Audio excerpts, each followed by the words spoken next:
A Course in Miracles audio lessons, Workbook, Part 2, Point 3. What is the world? Paragraph 1. The world is false perception. It is born of error, and it has not left its source. It will remain no longer than the thought that gave it birth is cherished. When the thought of separation has been changed to one of true forgiveness, will the world be seen in quite another light, and one that leads to truth, where all the world must disappear and all its errors vanish. Now its source has gone, and its effects are gone as well. And we have a footnote that reads, the phrase its effects, quote unquote, may refer to the world's effects, which may be the same as the world's errors, quote unquote, from the previous sentence. However, its effects, quote unquote, may indeed refer to the effects of the thought of separation, which would be the world itself and its errors. End of footnote. Paragraph 2. The world was made as an attack on God. It symbolizes fear. And what is fear except love's absence? Thus, the world was meant to be a place where God could enter not, and where his Son could be apart from him. And we have a footnote that reads, this explains how the world was made as an attack on God. Since fear and love are mutually exclusive, by making a world of fear, we simultaneously made a world that attacked and excluded God, since God is love. End of footnote. Here was perception born, for knowledge could not cause such insane thoughts. We have another footnote that reads, perception was born, in other words, so that we could see a false world, a world of fear.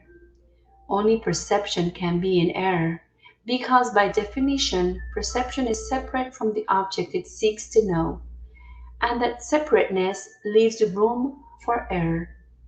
Knowledge, in contrast, yields perfect certainty, because it is one with its object. End of footnote. But eyes deceive, and ears hear falsely. Now mistakes become quite possible, for certainty has gone. Paragraph 3. The mechanisms of illusion have been born instead. And we have a footnote that reads, the mechanism of illusion, quote unquote, are the physical senses. This is made evident both by the previous paragraph's reference to eyes and ears, but eyes deceive and ears hear falsely, and to this paragraph's references to the mechanisms of illusion, seeing the world and reporting on it. End of footnote. And now they go to find what has been given them to seek. Their aim is to fulfill the purpose which the world was made to witness and make real. They see in its illusions but a solid base where truth exists, upheld apart from lies. Yet everything which they report is but illusion, which is kept apart from truth. Paragraph 4. As sight was made to lead away from truth, it can be redirected.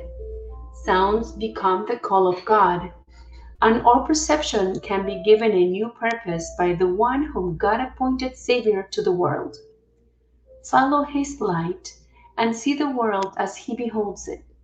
Hear his voice alone in all that speaks to you, and let him give you peace and certainty, which you have thrown away, but heaven has preserved for you in him. Paragraph 5. Let us not rest content until the world has joined our changed perception. Let us not be satisfied until forgiveness has been made complete. And we have a footnote that reads, This means until there is no unforgiveness left in the world. End the footnote. And let us not attempt to change our function.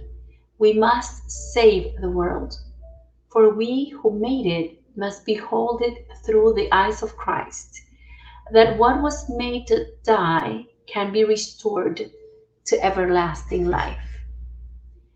End of point 3. What is the world?